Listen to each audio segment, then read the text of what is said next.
এই মুভিটা রিলিজ হওয়ার পর এই মুভিটাকে পৃথিবীর সব দেশ থেকে ব্যান করে দেওয়া হয় বিভিন্ন কারণে।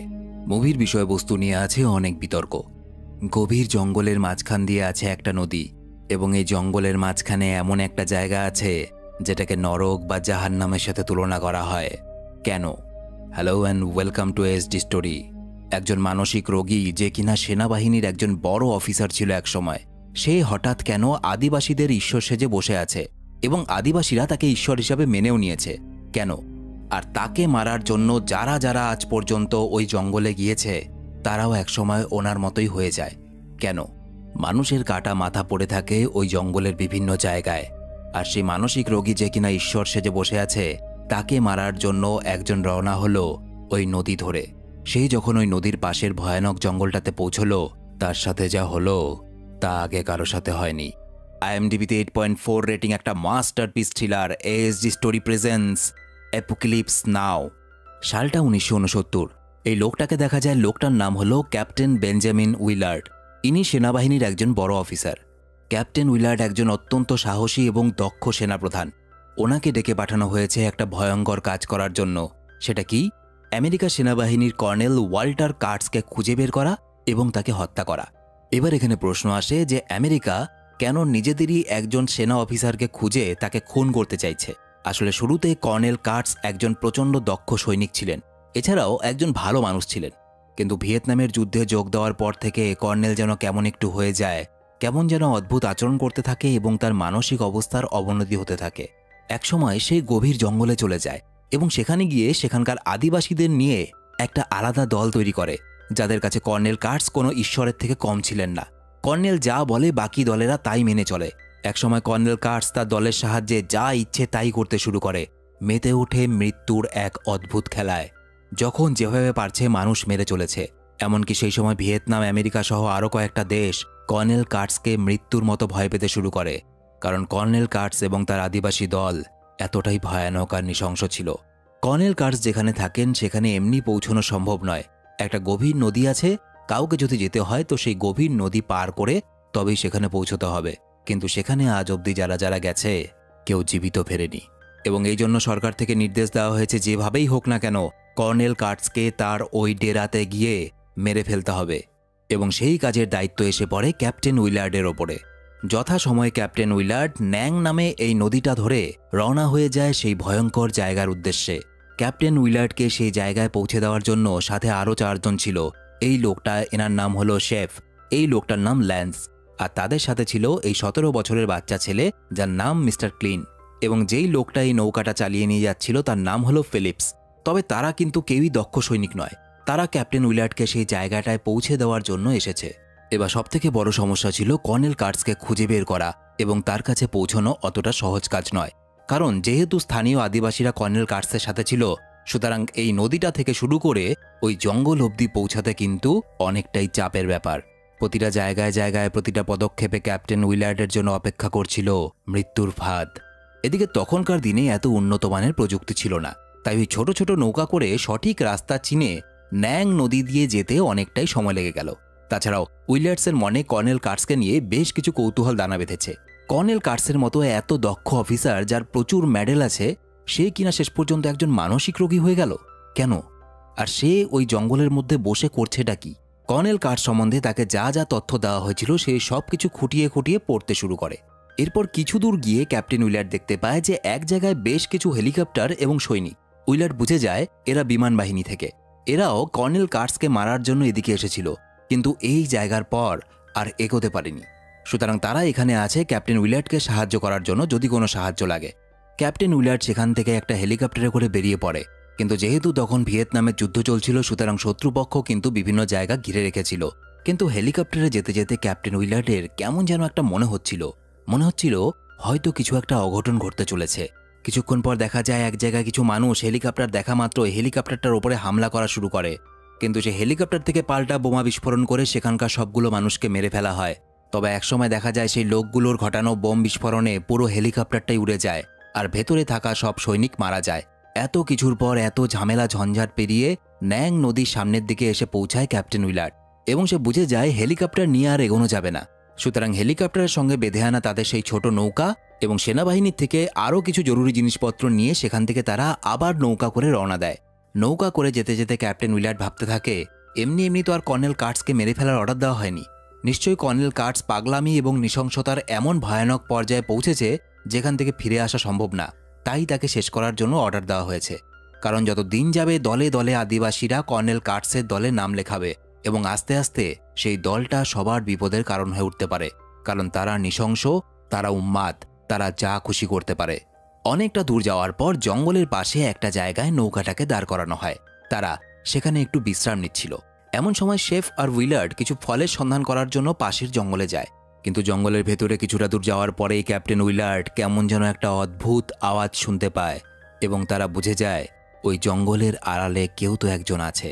স্বাভাবিকভাবেই তারা দুজনে ধরে নেয় যে জঙ্গলে নিশ্চয়ই কোনো শত্রুপক্ষের কেউ গা ঢাকা দিয়ে আছে, অথবা কর্নেল কার্টস তাদের আসার খবর পেয়ে গেছে এবং তাদেরকে মারার জন্য লোক পাঠিয়েছে। কিন্তু ঠিক সেই সময় বন্দুক তাক করে আরও 2-1 পা এগোতেই তারা দেখে সামনে যেটা আছে সেটা কোনো মানুষ নয়, জঙ্গলে আস্ত একটা জঙ্গলি বাঘ। মানুষের গন্ধ পেয়ে সে তাদের উপরে ঝাঁপিয়ে পড়ে, কিন্তু উইলার্ড আর শেফ সাথে সাথে সেই বাঘটাকে লক্ষ্য করে বেশ কিছু গুলি করে। কোনো মতে নিজেদের প্রাণ নিয়ে তারা আবার নৌকার কাছে পালিয়ে আসে। আর তাদের ওইভাবে দৌড়ে আসতে দেখে বড় কোনো বিপদের আশঙ্কা করে ফিলিপস এবং সে তখনই নৌকার ইঞ্জিনটা চালু করে দেয়। আর বাকিরা উইলার্ড আর শেফকে টেনে নৌকায় তুলে নিলে নৌকো আবার এগোতে শুরু করে। শেফ পুরো ব্যাপারটাতে প্রচণ্ড ভয় পেয়ে যায়। হ্যাঁ, ভয় পেয়ে যায় কারণ ওটা হিংস্র বাঘ ছিল, এটা ছিল না। উইলার্ড কিন্তু একটা জিনিস স্পষ্টভাবে বুঝে যায় যে এই জায়গার আনাচে কানাচে যে কোনো জায়গায় যে কোনো বিপদ হতে পারে। আর সে এটাও বুঝে যায় যে কর্নেল কার্টসকে কেন এখনো পর্যন্ত ধরা বা মারা সম্ভব হয়নি, কারণ কর্নেল কার্টস নিজে ইচ্ছে করেই এমন একটা জায়গা বেছে নিয়েছে যে জায়গায় পৌঁছনোই বিশাল বড় একটা চাপের ব্যাপার। উইলার্ড যখন কর্নেল কার্টস সম্বন্ধে বিভিন্ন নথিপত্রগুলো ঘাঁটছিল, এমন কিছু তার নজরে পড়ে যেটা দেখে সে অবাক হয়ে যায়। সেখানে লেখা ছিল কর্নেল কার্টস নাকি ভিয়েতনামের যুদ্ধে দক্ষিণ ভিয়েতনামের কয়েকজন সেনাবাহিনীকে নৃশংসভাবে হত্যা করেছিল এবং সে ভিয়েতনামের ওই সৈনিকগুলোকে হত্যা করার সময় ওপর মহলের কোনো অর্ডার বা আদেশ মানেনি বা নেয়নি। এবং বর্তমানে কর্নেল কার্টসের যে মানসিক অবস্থা হয়েছে, অর্থাৎ সে যে উন্মাদ হয়ে গেছে, সে যা খুশি তা করে বেড়াচ্ছে, এটা সরকার থেকে ভালো চোখে মেনে নেয়নি। কারণ কর্নেল কার্টসের দলে যেভাবে দিন দিন আদিবাসীরা যোগ দিচ্ছে আর যেভাবে নিষ্ঠুর হত্যালীলা প্রতিদিন বেড়েই চলেছে, যে কোনো দিন কিন্তু বড় বিপদের কারণ হয়ে উঠতে পারে কর্নেল কার্টস। তাই সরকার থেকে যত তাড়াতাড়ি সম্ভব কর্নেল কার্টসকে হত্যা করার অর্ডার দেওয়া হয়েছে। এদিকে একসময় ক্যাপ্টেন উইলার্ডের সঙ্গে ফিলিপসের মতবিরোধ দেখা দেয়, কারণ ক্যাপ্টেন উইলার্ড নৌকার মধ্যে যারা আছে তাদেরকে এখনও বলেনি যে তাদেরকে সে কোথায় নিয়ে যাচ্ছে। একসময় নৌকা চালাতে চালাতে তারা একটু দূরে ন্যাং নদীর ওই পারে আমেরিকার সেনাবাহিনীর শেষ পোস্টে এসে পৌঁছায়। এরপর থেকে আর সেনাবাহিনী আগে যেতে পারেনি। ক্যাপ্টেন উইলার্ড দেখে যে সেখানে কত সৈনিক বাড়ি ফেরার জন্য পাগল হয়ে আছে। তারা যখনই নৌকা দেখছে তখনই সাহায্যের জন্য অনুরোধ করছে। আসলে এই জায়গায় এসে কোনো সৈনিক যদি একবার ফেঁসে যায়, সহজে ফিরে যাওয়ার পথ খুঁজে পাওয়া খুব কঠিন। তাই নতুন কোনো নৌকো বা হেলিকপ্টার এই এলাকায় এলে তারা এটাই ভাবে তাদেরকে হয়তো বাড়ি ফিরিয়ে নিয়ে যাওয়ার জন্য এসেছে। এবং এখান থেকে বোঝা যায় যে এই সৈন্যগুলোর এখানে থাকতে থাকতে মানসিকভাবে তারা ভেঙে পড়েছে। যুদ্ধ শুধুমাত্র প্রাণই কেড়ে নেয় জীবনের কিছু মূল্যবান সময়। উইলার্ডের নৌকায় থাকা ল্যান্স নামে এই মানুষটাও আস্তে আস্তে মানসিক অবস্থার অবনতি হতে থাকে, কেমন যেন ব্যবহার করতে থাকে এবং এক ধরনের মাদকের নেশা করতে শুরু করে।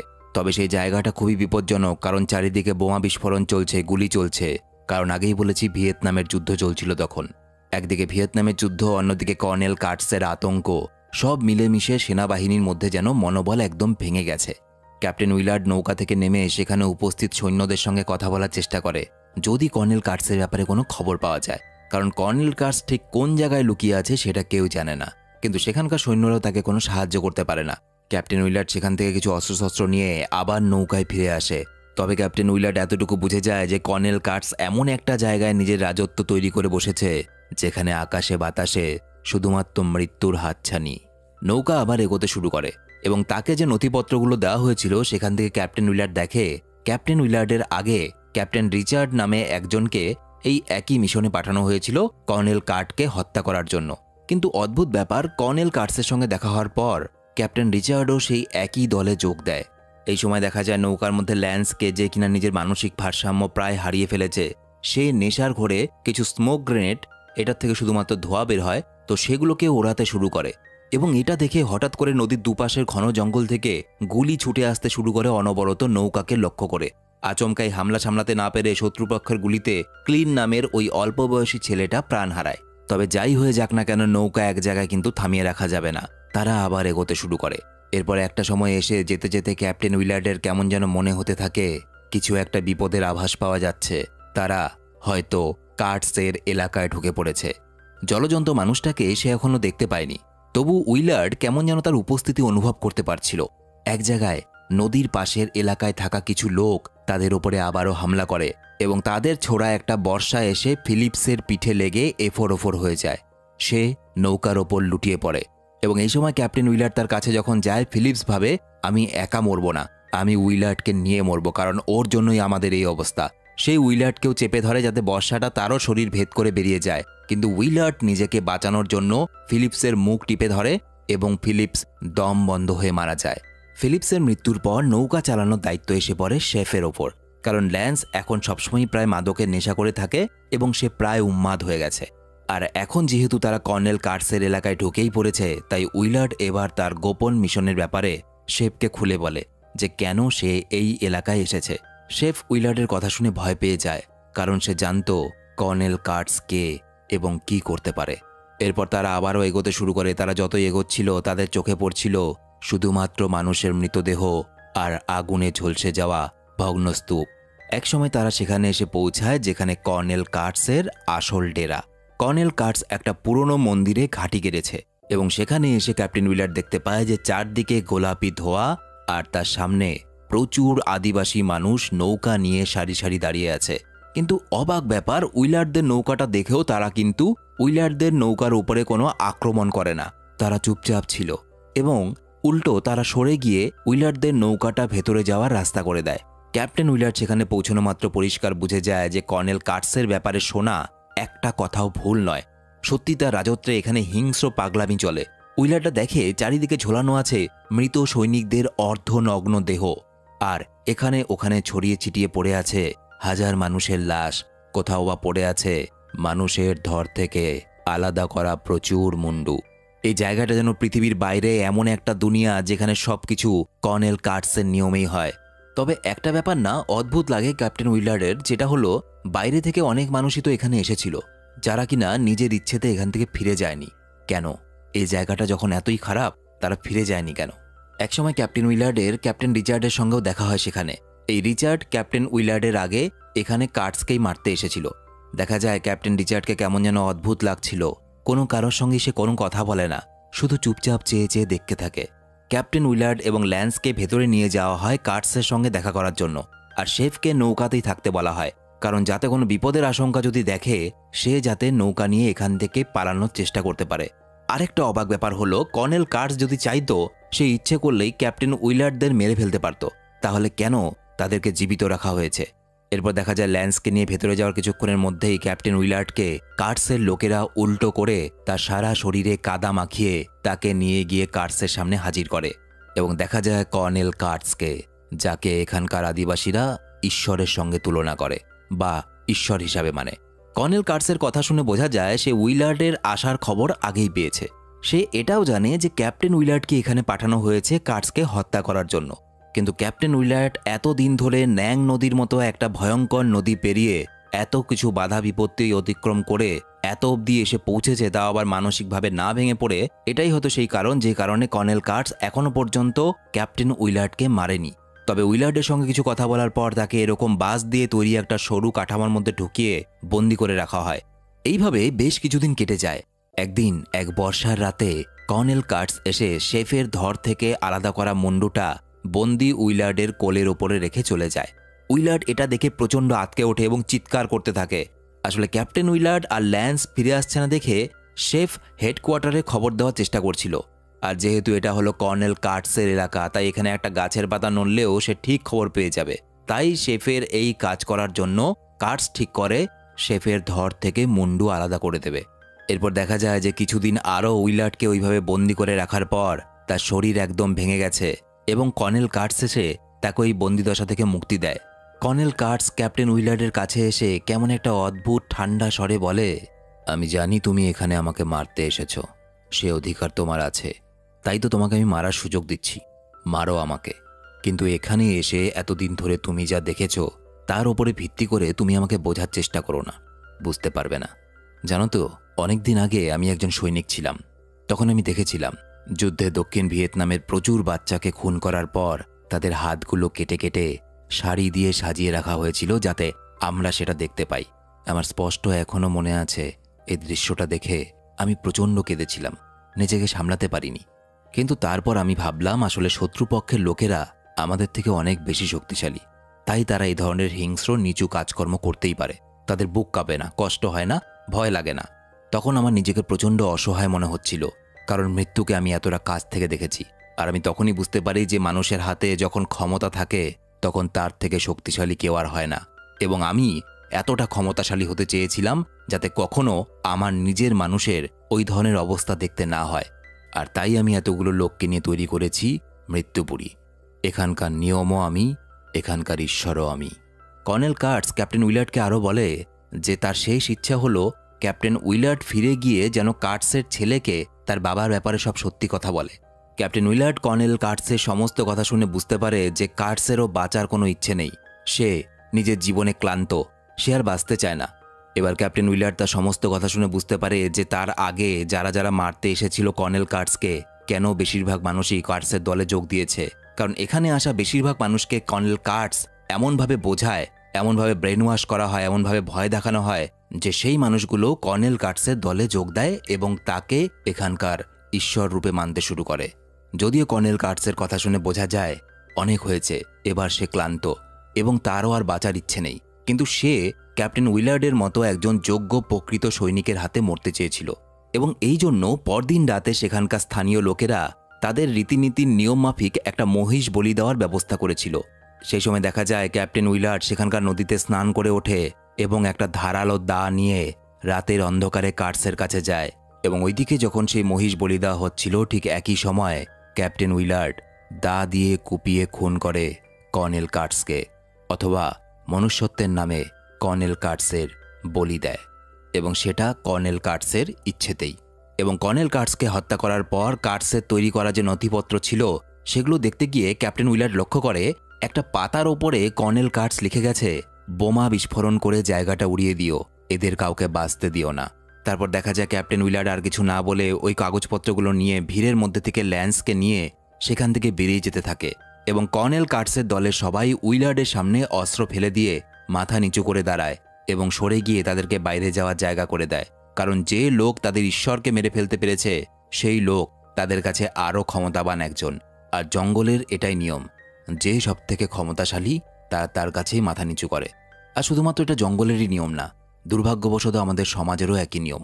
যার কাছে বেশি টাকা, যার কাছে বেশি পাওয়ার আছে, মানুষ তার কাছে মাথা নিচু করে থাকে। উইলার্ড ল্যান্সকে নিয়ে তাদের নৌকায় ফিরে আসে, তবে হেডকোয়ার্টারে তারা আর কোনো খবর দেয় না যে তারা কর্নেল কার্টসকে মেরে ফেলেছে এবং এখানেই মুভিটা শেষ হয়ে যায়। এখানে একটা প্রশ্ন থেকে যায় যে কেন কর্নেল কার্টস শেষ ইচ্ছে হিসেবে ওই জায়গাটাকে বোম বিস্ফোরণ করে উড়িয়ে দিতে বলেছিল এবং বলেছিল যে ওখানকার একটা মানুষও যাতে বেঁচে না থাকে। কারণ হলো কর্নেল কার্টস শুধুমাত্র এদের ওপর রাজত্বই করত না, কর্নেল কার্টসের এদের প্রতি মায়া দয়া ইত্যাদি জন্মে গেছিল এবং সে ভালো করেই জানতো তার আতঙ্ক এখান থেকে যেদিন শেষ হবে সেদিনই আমেরিকার সেনাবাহিনী এসে এই লোকগুলোকে অমানসিকভাবে অত্যাচার করতে শুরু করবে। এবং কর্নেল কার্টস চাইতো না যে তার প্রিয়জন বা তার সাথে যারা পাশে দাঁড়িয়েছিল তাদের কোনো রকম অত্যাচার বা নৃশংস নির্যাতন সহ্য করতে না হয়। তাই সে ক্যাপ্টেন উইলার্ডকে বলেছিল যে জায়গাটা বিস্ফোরণ করে উড়িয়ে দিও এবং এদের সবাইকে মেরে ফেলো। কিন্তু ক্যাপ্টেন উইলার্ডের মধ্যে কিন্তু মানবতা আজও বেঁচে আছে। এই জন্য ক্যাপ্টেন উইলার্ড কর্নেল কার্টসকে মারারও কোনো খবর দেয়নি হেডকোয়ার্টারে। এমনকি কর্নেল কার্টস মারা যাওয়ার পর বাকি আদিবাসীদের সঙ্গে কি করা হয়েছে বা বাকি কতজন আদিবাসী আছে বা এদের কোনো রকম কোনো খবর সে কিন্তু হেডকোয়ার্টারে দেয়নি। হয়তো সে ফিরে গিয়ে বলবে কর্নেল কার্টসকে সে খুঁজেই পায়নি, অথবা হয়তো বলবে কর্নেল কার্টস সমেত সমস্ত মানুষকে মেরে ফেলেছে সে। তো ভিডিওটা ভালো লেগে থাকলে সাবস্ক্রাইব করতে হবে না, শুধুমাত্র একটা লাইক করে বন্ধুদের সাথে শেয়ার করে দিও। আর তোমরা আমার পার্সোনাল হোয়াটসঅ্যাপ চ্যানেলেও আসতে পারো, লিঙ্ক ভিডিওর নিচে ডেসক্রিপশনে আর পিন কমেন্টে দেওয়া আছে। এছাড়াও আমার সাথে ফেসবুক, ইনস্টাগ্রামে তোমরা যোগাযোগ করতে পারো, লিঙ্ক ভিডিওর নিচে ডেসক্রিপশনে দেওয়া আছে। দেখা হচ্ছে পরের ভিডিওতে, বাই।